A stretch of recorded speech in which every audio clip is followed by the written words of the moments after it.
नमस्कार दोस्तों, a very good morning. बहुत बहुत स्वागत है आपका आज की ताज़ा खबर में। चलिए शुरू करते हैं हमेशा की तरह ग्लोबल इकोनॉमी की न्यूज़ के साथ। हालांकि न्यूज़ शुरू होने से पहले मैं आपको बता दूं कि हमारी वेबसाइट investorज्ञ.in पर काफ़ी सारे financial products like stockometer, fundometer, model portfolios का आप सब्सक्रिप्शन ले सकते हैं। तो मैं चाहूँगा कि आप ज़रूर हमारी वेबसाइट चेकआउट करेंगे। अगर आपको ये प्रोडक्ट्स अच्छे लगते हैं एंड आप खरीदना चाहते हैं तो इनके सब्सक्रिप्शन पर आपको 50% का डिस्काउंट मिलेगा अगर आप MP50 ये कूपन कोड यूज़ करते हैं। तो मैं ज़रूर चाहूँगा कि आप investयज्ञ.in ये वेबसाइट जरूर चेकआउट करें। चलिए न्यूज़ के साथ शुरुआत करते हैं। सबसे पहले बात करते हुए मेक्सिको ने लगाए हुए tariffs on India, China and other Asian countries. तो मेक्सिको की सीनेट जो है उन्होंने अप्रूव किए हैं tariff hikes up to 50% on imports from India, China, South Korea, Thailand and Indonesia. ये जो टैरिफ्स है ये इफेक्ट लेने वाले हैं फ्रॉम 2026। अब ये जो मूव है ये एक मेक्सिको की ट्रेड पॉलिसी में एक बड़ा शिफ्ट जो है वो दर्शाता है। एंड ये जो डिसीजन है वो despite some of the opposition from domestic business groups, उसके बावजूद ये पास किया गया। टैरिफ जो है वो टारगेट कर रहा है ऐसी कंट्रीज को जिनकी कोई ट्रेड अग्रीमेंट नहीं है विथ मेक्सिको। ये जो प्रोडक्ट्स है ये अप टू 50% टैरिफ फेस करेंगे। These includes auto parts, textiles, clothing, plastics and steel. बाकी जो प्रोडक्ट्स हैं उन पर टैरिफ जो है वो कैप कर दिया गया है एट 35%। अब मेक्सिको जैसी कंट्री टैरिफ्स क्यों लगा रही है, ये एक बड़ा मुद्दा है, राइट। मेक्सिको कोई बड़ी इकोनॉमी तो नहीं है अराउंड द वर्ल्ड। तो इसके दो तीन रीजंस है। एक तो ये है कि पॉलिसी जो है, ये मेक्सिको करंटली जो पॉलिसी चला रही है वो अलाइनमेंट में है with the US policies, right. क्योंकि रिसेंटली अब आने वाले समय में USMCA नाम की एक मीटिंग होती है जहां पर USA, कनाडा एंड मेक्सिको ये जो है वो अपने पॉलिसीज को रिव्यू करते हैं। सो इट सीम्स कि मेक्सिको शायद ऐसे ट्रेड डील्स करना चाहता है जिससे वो यूएस के गुड बुक्स में यहाँ पर रहे। इसके अलावा एक और रीज़न ये भी है कि बहुत सारे एक्सपोर्टर्स जो है वो यूएस में जो एक्सपोर्ट करना चाहते हैं वो कई बार मेक्सिको के थ्रू रीरूट करते हैं, राइट। इसे ट्रांसशिपमेंट कहते हैं। एंड उसके बाद ये जो है वो री एक्सपोर्ट जो है वो यूएस में किया जाता है। तो करंटली ये सारी चीज़ें, ये सारे ऑप्शंस भी बंद हो जाए एंड यूएस की जो पॉलिसी है with regard to trade barriers जो लगाना चाहते हैं, ट्रेड टैरिफ जो लगाना चाहते हैं, वो मेक्सिको भी चाहता है कि वैसी पॉलिसीज बनाए ताकि एक अपीसमेंट यहाँ पर हो सके। क्योंकि मेक्सिको नहीं चाहेगा कि वो यूएस रिटेलिएशन की रिस्क पर रहे in terms of policy making, right. So the key takeaway here is कि Mexico seems to be doing some Trump appeasement ताकि जो निगोशिएशंस आगे आने वाली मीटिंग में हो, जहाँ पर यूएस, कनाडा और मेक्सिको जो है वो निगोशिएशंस करने वाले, वहाँ पर वो एटलीस्ट एक ऐसे पोजीशन पे रहे कि उनको थोड़ा बहुत जो है वो फायदा इस पॉलिसी के द्वारा यूएस के गुड बुक्स में रहकर मिल सके। नेक्स्ट बात करते हैं इंडियन इकोनॉमी की। यहाँ पर CEA नागेश्वरन जो है चीफ इकोनॉमिक एडवाइजर, उनके कमेंट्स की बात करनी होगी, जहाँ पर उन्होंने कल ये बताया कि मोस्ट ट्रेड इश्यूज जो है between India and US they have been sorted out. And उनका ये कहना था कि वो सरप्राइज होंगे अगर कोई डील मार्च तक नहीं होती तो। अब उनका कहना है कि डील जो है वो फाइनलाइज होगी बाय मार्च 2026।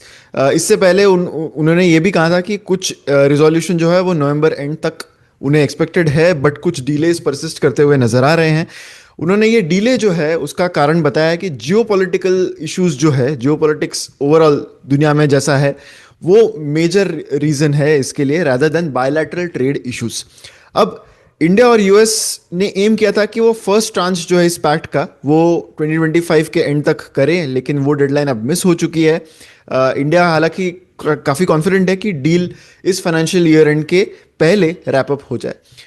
उन्होंने ये भी कहा कि FY27 में जो इकोनॉमिक आउटलुक है इंडिया का वो काफ़ी बेहतर नज़र आ रहा है। एंड डिस्पाइट यूएस प्रेशर्स, उनका ये कहना था कि इंडिया की economy has done better than the forecast. Exporters have partly been offset by tariff impacts by diversifying markets.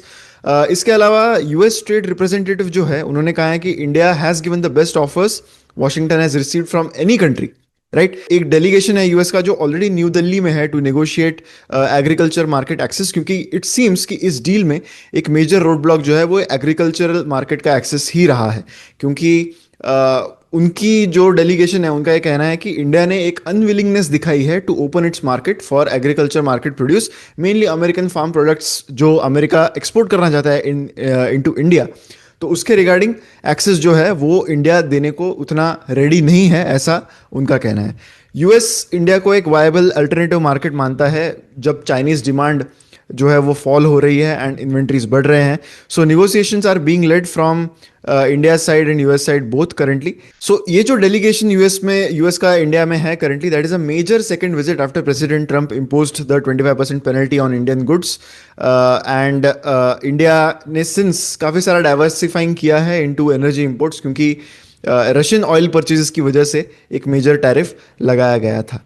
So the key takeaway here is कि जो डील है between India and US वो अब एक economic and political pressure के through जा रही है, ऐसा नजर आ रहा है currently. It remains to be seen कि how long both countries are able to hold negotiations. हाल ही में यूएस की पार्लियामेंट में भी ये बात छेड़ी गई थी कि सम सेनेटर्स वर आस्किंग कि क्यों अब तक इंडिया के साथ कोई डील हुई नहीं है, बिकॉज ऑब्वियसली इंडिया के जो गुड्स है उस पर लगने वाले टैरिफ से वहाँ की इंडस्ट्री को भी काफ़ी नुकसान पहुंच रहा है. कैबिनेट में consider an insurance amendment bill today. Proposals यहाँ पर है including 100% FDI right in insurance sector. So union cabinet जो है वो आज ये बिल कंसिडर करने वाला है, जिसमें one of the main things, इसके अलावा भी बहुत सारी चीज़ें, लेकिन मेन थिंग जो है वो यही है कि 100% एफडीआई की लिमिट जो है वो इंश्योरेंस कंपनीज को दी जाए. तो जो लेजिस्लेशन है that will amend the insurance act, LIC act and also the IRDAI act.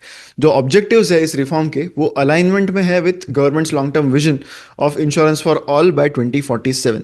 ये जो अमेंडमेंट्स है ये कहीं ना कहीं इस चीज़ पर एम कर रहे हैं कि एक्सेस जो है कैपिटल का वो इम्प्रूव किया जाए, ताकि बाहर की कंपनीज भी अगर इंडिया में इन्वेस्ट करना चाहती है, एक बड़ा स्टेक उठाना चाहती है, तो वो पॉसिबल हो सके. लाइसेंसिंग नॉर्म्स जो है वो सिंप्लीफाई हो सके एंड गवर्नेंस जो है इंश्योरेंस सेक्टर में वो थोड़ा और बेहतर हो सके. जो सपोर्टर्स है इस डील के वो आर्ग्यू कर रहे हैं कि हायर एफडीआई अगर आता है तो इससे इंडिया में फाइनेंशियल रिसोर्सेज जो है वो डीपन हो जाएंगे, बढ़ जाएंगे एंड ग्लोबल एक्सपर्टीज जो है वो अट्रैक्ट हो सकती है बिकॉज ऑफ दिस. उन्होंने ये कुछ कुछ जो सपोर्टर्स थे उनके, उन्होंने ये भी आर्ग्यू किया है कि इससे एक इंक्रीज कंपटीशन हो सकता है, जिससे प्रोडक्ट वैरायटी इंक्रीज हो जाए एंड रिस्क बेस्ड प्राइसिंग हो सके, जो पॉलिसी होल्डर्स को काफ़ी बेनिफिट दे सके. ये जो बिल है दैट प्रपोजेस कंपोजिट लाइसेंस, जिसकी बात काफ़ी समय से चल रही है, so that life insurance health insurance भी बेच सके एंड हेल्थ इंश्योरेंस जो है वो लाइफ इंश्योरेंस भी बेच सके. इसके अलावा this would replace the current system जहाँ पर सेपरेट लाइसेंसेस दोनों चीज़ों के लिए लगते हैं. So the key takeaway here is कि एक चैलेंजिंग इंडस्ट्री रही है for businesses to operate in the recent past. अब 100% एफडीआई अगर आता है तो ये एक थ्रेड भी हो सकता है, ये एक अपॉर्चुनिटी भी हो सकती है for the companies in this space. तो कैसे हर एक कंपनी अप्रोच करेगी इस चेंजिंग सिनारियो को, वो एक इंटरेस्टिंग देखने वाली बात होगी. एम्फी के डेटा के मुताबिक इक्विटी म्यूचुअल फंड्स के इनफ्लोस 21% से बढ़ गए हैं on a month on month basis for the month of November. So total inflows in equity mutual funds has been around 29,900 crore. अगर हम बाकी ग्रैन्युलर डेटा यहाँ पर एनालाइज करें तो ईयर ऑन ईयर बेसिस पर अगर ये नंबर देखें तो ये 17% से गिर गया है. नवंबर 2024 में अराउंड 35,900 करोड़ का इन्फ्लो इक्विटी म्यूचुअल फंड्स में दिखा था. ओवरऑल अगर हम मंथ ऑन मंथ कंपैरिजन देखें तो out of the 11 fund categories सिर्फ dividend yield and ELSS funds इसमें आउटफ्लोज दिखे हैं, बाकी सारे ही फंड्स में इनफ्लोज नजर आए हैं for the month of November. Flexi cap fund category जो है उसमें हाईएस्ट इनफ्लो आया है ऑफ अराउंड 8,000 करोड़. इसके अलावा large and mid cap funds में भी इनफ्लोज दिखे हैं of around 4,500 crore which have been up 42% compared to last month. Again, we are seeing a trend of the most inflows being in the category जहाँ पर returns over the last 1 year थोड़े से बेहतर रहे हैं. Large cap has done a bit better than other caps in the last 1 year and वही trend हमें यहाँ पर कंटिन्यू होता हुआ दिखा है. मिड कैप्स में भी इन्फ्लोज दिखे हैं for around 4,500 crore. Small cap funds में अराउंड 4,400 करोड़ के इन्फ्लोज इस मंथ के दौरान देखे गए हैं. डेट फंड की कैटेगरी में एक मैसिव आउटफ्लो दिखा है. Debt mutual funds an outflow of around 25,000 crore right. Most debt subcategories ने एक्सपीरियंस किया है आउटफ्लोज ड्यूरिंग दिस मंथ.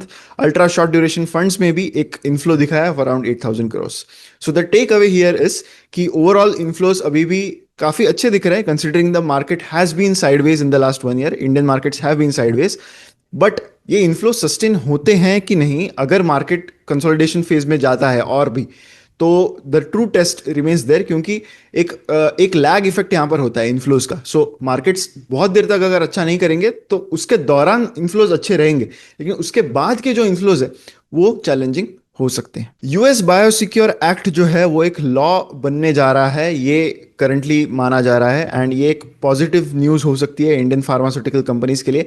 मैक्वायर के मुताबिक बायोसिक्योर एक्ट जो है that will drive high teens CAGR growth over the next 5 years for Indian CDMO companies.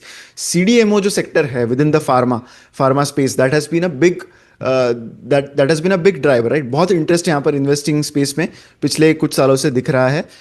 तो India का जो सीडीएमओ मार्केट है करंटली $7 billion का है। हो सकता है कि बिकॉज ऑफ दिस एक्ट ये $20 billion तक पहुंच जाए by 2030। This act is one of the reasons, इसके अलावा भी काफी रीजंस है। जो रैशनल करंटली बताया जा रहा है वो ये है कि जो बायोसिक्योर एक्ट है वो डिस्करेज करता है यूएस बायोफार्मा फर्म्स को from using certain Chinese biotechnology and manufacturing companies. तो इससे अल्टरनेटिव सीडीएमओस की तरफ जाना हो सकता है, एंड वहां पर India is well position due to cost advantages and compliance readiness and scale. ये सारी चीजें इंडियन फार्मास्यूटिकल कंपनीज में करंटली अवेलेबल है। अगर हम लीडिंग इंडियन सीडीएमओस की बात करें तो इसमें लाइकली बेनिफिशियरीज हो सकते हैं companies like Divi's Labs, Syngene International and Sai Life Sciences. The key takeaway here remains की चाहे बायोसिक्योर एक्ट इंडियन सीडीएमओ के लिए एक अच्छी खबर हो, लेकिन डिमांड एंड न्यू कॉन्ट्रैक्ट्स जो है वो लाइकली टू राइज भी यहाँ पर हो सकते हैं। बट यहाँ पर एक बड़ा लैग आएगा, 12 to 24 मंथ्स का लैग आएगा due to lead times, regulatory processes, capacity expansions. तो इसका डायरेक्ट इमीडिएट इफेक्ट नंबर्स पे नहीं आएगा, इसमें समय लगने वाला है। एंड इसके साथ ही साथ वैल्यूएशंस जो है इस स्पेस में, अगर हम इन्वेस्टिंग पॉइंट ऑफ व्यू से बात करें तो वैल्यूएशंस जो है इस स्पेस में वो ऑलरेडी एक प्रीमियम लेवल्स पर है, राइट। सो काफ़ी सारी चीज़ें यहाँ पर प्राइस्ड इन हो सकती है। ऐसी पॉसिबिलिटी भी है कि ये सारी चीज़ें एक ग्रीन सिग्नल होने के बाद भी इन्वेस्टर शायद बहुत ज़्यादा रिटर्न ना बनाए। वही प्रॉब्लम होता है अगर इनिशियल वैल्यूएशंस हमेशा ज़्यादा हो तो। अब बढ़ते हैं स्टॉक वाइज न्यूज़ की ओर। सबसे पहली न्यूज़ है अबाउट टाटा पावर, जिन्होंने Jejuri to Hinjawadi transmission project जो है वो उसकी एक डील जो है वो विन कर ली है। This is in the Pune district. तो यहाँ से कंपनी अराउंड 156 करोड़ एनुअली कमा पाएगी for 35 years through this project. तो the company has received the letter of intent from REC power development, जो आरईसी की सब्सिडरी है। ये जो प्रोजेक्ट है that is handled through the SPV जो टाटा पावर ने इस प्रोजेक्ट के लिए क्रिएट की थी। अब इस प्रोजेक्ट के अंतर्गत यहाँ पर कंस्ट्रक्शन कमिश्निंग होगा of 115 kilometres of 400 KV double circuit transmission lines, and this will be developed under BOOT model, यानी build own operate transfer model के अंतर्गत ये होगा। एंड अराउंड 24 मंथ्स में शेड्यूल्ड कमर्शियल ऑपरेशन जो है वो यहाँ पर हो जाएगा। जो एम है वो यही है कि पावर इवैक्यूएशन बढ़ाया जाए, नेटवर्क रिलायबिलिटी बढ़ाया जाए, सपोर्ट जो है industrial and urban electricity demand का इन महाराष्ट्र वो बढ़ाया जा सके from this deal. So Tata power इस प्रोजेक्ट को 35 years के लिए ऑपरेट करेगा with annual transmission charges of around 156 crore. The key takeaway here remains की growth path continues for Tata power with important wins in the transmission business. Honasa Consumer, which operates the Mamaearth brand, उन्होंने 95% stake acquire की है in Reginald Men at 195 crores of enterprise value. तो इसके साथ साथ 95% stake के साथ साथ जो बची हुई 5% स्टेक है वो 12 मंथ्स के बाद भी जो है वो अक्वायर करने वाली है होनासा कंज्यूमर प्रोडक्ट्स। सो रेजिनाल्ड मेन, अगर हम इनके नंबर्स देखें तो 74 करोड़ के इनके टीटीएम रेवेन्यूज है, 72% का ग्रॉस मार्जिन है एंड 24% एबिडा मार्जिन है as of October 2025। The key takeaway here remains की ये जो एक्विजिशन है ये होनासा का प्रेजेंस जो है इन मेंस पर्सनल केयर वो थोड़ा सा स्ट्रेंथन करेगा, एंड इनका रीजनल फुटप्रिंट जो है साउथ इंडिया में उसको भी एनहांस करने में ये एक बड़ा स्टेप हो सकता है। शक्ति पंप्स के shares were up by more than 12-13% yesterday, क्योंकि कंपनी को एक 444 करोड़ की ऑर्डर मिली है of solar pumps from MSEDCL, right. तो उसके रिगार्डिंग एक लेटर ऑफ एम्पैनलमेंट की बात कंपनी ने की जब उन्होंने बीएससी एंड एनएससी फाइलिंग किया है। सो 16,025 of grid DC solar photovoltaic water pumping systems, so solar pumps basically वो 16,000 सोलर पंप्स जो है कंपनी को सप्लाई करने हैं to the state of Maharashtra under PM Kusum B scheme, right. And इसके अंतर्गत उन कंपनी को अराउंड 444 करोड़ मिलने वाले हैं इंक्लूडिंग जीएसटी। ये जो शेड्यूल्ड डोमेस्टिक ऑर्डर है that is scheduled to be completed within 60 days, and as part of this order solar Shakti pumps जो है that they will design, manufacture, supply, transport and install and also test and commission all these off grid solar pumps in Maharashtra. The key takeaway here is कि company की जो dependence है and growth driver है वो government schemes रहे हैं since the last 2-3 years, and that has shown in the numbers of शक्ति pumps as well. सो सच orders जो है वो एटलीस्ट ग्रोथ विजिबिलिटी देता है कंपनी को at least in the near term. इसी के साथ हमारी न्यूज यहीं पर खत्म होती है. अब हमारे फाइनल सेक्शन पर बढ़ते हैं, which is the believe it और नॉट सेक्शन. यहाँ पर आज हम बात करने वाले हैं ऐसी कंपनी की जो कई समय से आईपीओ करने की कोशिश कर रही है. हाल ही में उन्होंने अपना डीआरएचपी भी फाइल किया. एक्सपेक्टेड है कि शायद कुछ महीनों में उसका आरएचपी आए. कंपनी का नाम है बोट, राइट. कंज्यूमर इलेक्ट्रॉनिक्स, बहुत सारे ईयरफोन्स एंड कंज्यूमर वेरेबल्स में उनका काफ़ी अच्छा प्रेजेंस है within India. But this is relating to the red flags in both auditors report. So DRHP को बारीकी से देखने के बाद कुछ जो न्यूज़ अपडेट्स आई थी सामने, दे वर क्वाइट माइंड बॉगलिंग कि क्या लेवल के यहाँ पर ऑब्जर्वेशंस ऑडिट रिपोर्ट में यहाँ पर बताए गए हैं. They were quite shocking to be honest for a company जो अब लिस्ट होने वाली है, right. So the problems, the red flags in their audit reports includes things like कि फाइनेंशियल्स जो है जो कंपनी ने फाइल किए उसमें जो फाइनेंशियल्स उन्होंने बैंक्स को दिए, अपने बैंकर्स को दिए, एंड जो बुक्स ऑफ अकाउंट्स है उनके वो मैच नहीं कर रहे फ्रॉम FY 23 टू FY 25. काफ़ी सारे शॉर्ट टर्म फंड्स जो है वो लॉन्ग टर्म गोल्स के लिए यूज़ किए गए. इसके अलावा डायरेक्टर्स जो है उनको कंपनीज एक्ट के लिमिट के ऊपर रेम्यूनरेशन पे किया गया है. फाइनेंशियल रिकॉर्ड्स के कोई बैकअप्स नहीं है. फिजिकल एसेट्स जो है वो वेरीफाई नहीं किए गए हैं. दीज आर वेरी स्टार्किंग ऑब्जर्वेशंस जो ऑडिट रिपोर्ट में बताए गए हैं. एंड लिस्टेड स्पेस में जब आपकी कंपनी आती है तो markets will not like these things, market will not take these things kindly, right. EMS space में हाल ही में एक कंपनी ने, केन्स इलेक्ट्रॉनिक्स ने, उनके फाइनेंशियल्स में सिर्फ एक डिस्क्लोजर में गलती थी, right. It it doesn't even have financial impact. सिर्फ डिस्क्लोजर में, रिलेटेड पार्टी डिस्क्लोजर में एक गलती थी, उसको भी मार्केट्स ने इतना ज़्यादा पनिश किया. तो these are really major red flags. तो इन पर मार्केट किस तरह से, how markets will take them, it remains to be seen. I personally feel कि जिस तरह से आईपीओज यहाँ पर हो रहे हैं, राइट, लिक्विडिटी मार्केट में ऐसी है कि all kinds of IPOs are getting absorbed, right. Liquidity ऐसी है कि हर IPO is getting floated, and चाहे stock is going down from its IPO price after the IPO, but at least the IPO is getting sold, right. तो it seems कि बहुत सारे companies are pushing for things to get their IPO done, चाहे ऐसे जो problems है वो address ना हो, राइट. पहले ऐसे होता था कि बहुत सारे कंपनीज ये सारे प्रॉब्लम्स को एड्रेस करती थी. They used to attend to all these problems, चीज़ें बेटर होती थी, and then company used to go for an IPO. But it seems कि आईपीओ करने की जो रेस है उसमें lot of companies are getting sucked into it, and probably negotiating on a few things जो आइडियली निगोशिएट नहीं होने चाहिए, राइट. इसी के साथ हमारी न्यूज़ का ये वीडियो यहीं पर खत्म होता है. अगर आपको वीडियो अच्छा लगा है तो लाइक ज़रूर कीजिए वीडियो को, एंड शेयर करें इस वीडियो को विद मैक्सिमम पीपल. हमारी वेबसाइट investYadnya.in को विजिट करना मत भूलिए. MP50 ये कूपन कोड अगर आप यूज़ करते हो तो आपको 50% का डिस्काउंट मिलेगा on all our research products. मैं चाहूँगा कि आप ज़रूर हमारी वेबसाइट चेकआउट करो. मिलते हैं अगले वीडियो में. Thank you so much.